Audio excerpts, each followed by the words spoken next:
And Republican strategist and director of the group Haley Voters for Harris, Craig Snyder, joins us now. He's also the author of the new political thriller Guile, and he was the chief of state to the late Pennsylvania Senator Arlen Specter.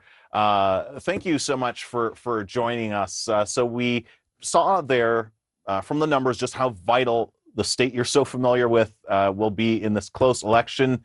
Kamala Harris was in two counties that former President Donald Trump won in both 2016 and 2020. So why would Harris bother spending time and resources there, do you think?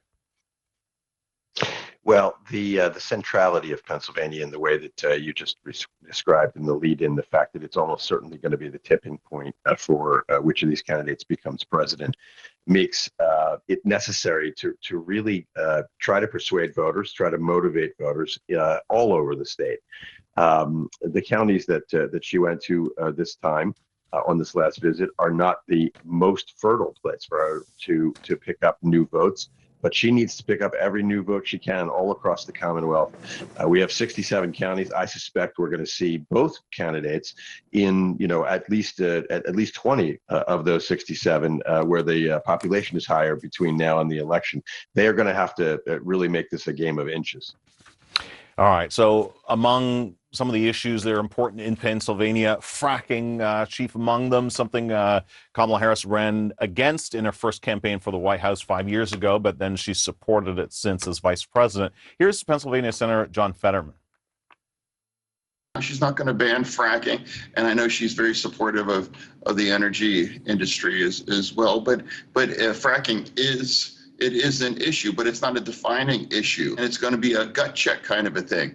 And a majority of people will decide that they want 4 years of a Donald Trump kind of chaos and debasement, or did you want a new way forward like that's Harris? All right, so. Is he right? Is fracking, going to be a decisive issue here, or not a decisive issue, rather, just one among many? I think the senator has it exactly right. There are issues much larger than fracking in Pennsylvania, even to the communities most impacted by energy as well. Look, let me put it this way: if the vice president was against fracking, wanted to ban fracking, that could be a decisively negative issue for her, given a close election. But she's not. That position is something that she took 5 years ago. She changed the position as vice president. She actually cast the critical tie-breaking vote for the bill that dramatically increased the amount of domestic energy production in the United States. We are now at an all-time high.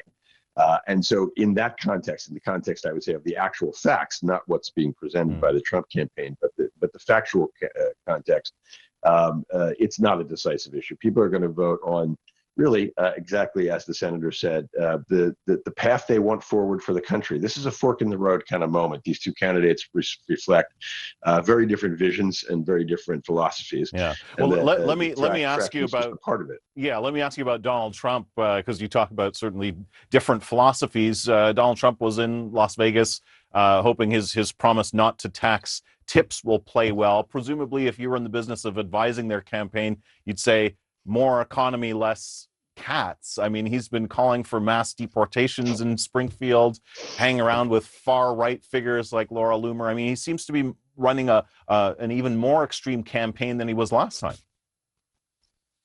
I think you're right. Look, I think that the two campaigns have very different strategies, and obviously we'll see what else on November the 5th. But the one campaign, the Trump campaign, has doubled down on mobilizing their base, what they consider to be their people, trying to get people to vote maybe who haven't voted before, who are supporters of Trump, but not reaching out to anybody who doesn't really like Trump. The Harris campaign, on the other hand, is a coalition campaign with a broad spectrum of support that goes from Dick Cheney to Bernie Sanders. It's the largest, the most diverse coalition of supporters in any modern presidential campaign. So you have a coalition strategy on the one hand, and you have a mobilize the base strategy on the other. It's sort of like it's sort of like two languages being spoken. Let me ask you about that coalition. One can guess from the name of the group that you're, campaigning for. Haley Voters for Harris. Your group wants to turn voters that voted for Nikki Haley to vote for Harris, but Haley herself has come out against this. She said, Kamala Harris and I are total opposites on every issue. Any attempt to use my name to support her or her agenda is deceptive and wrong. I support Donald Trump because he understands we need to make America strong, safe, and prosperous. So I just want to get your reaction to that, and also how you're hoping to influence this subset of Republicans who might, in the end, make a difference here. Well, they certainly can make a difference. Again, to focus on Pennsylvania, 158,000 registered Republicans voted for Nikki Haley when in a state that was decided in 2020 by 80,000 votes, in 2016 by 40,000 votes. So this is a very large group of people that are up for grabs. They've already, and I'm one of them, by the way, so I'll say we have expressed our strong disapproval of Donald Trump.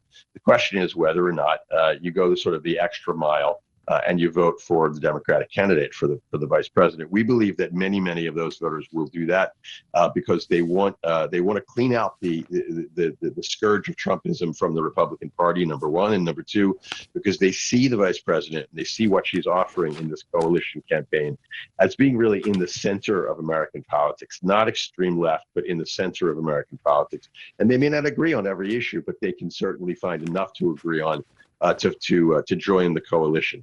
The position of Governor Haley, it's fine. It's her personal view, and she's entitled to it. But her voters are not going to be dictated to. They're independent-minded people. They're going to decide for themselves what they think is better. And when she says that her and the vice president are opposite on every issue, it's just not true. It's just not factual.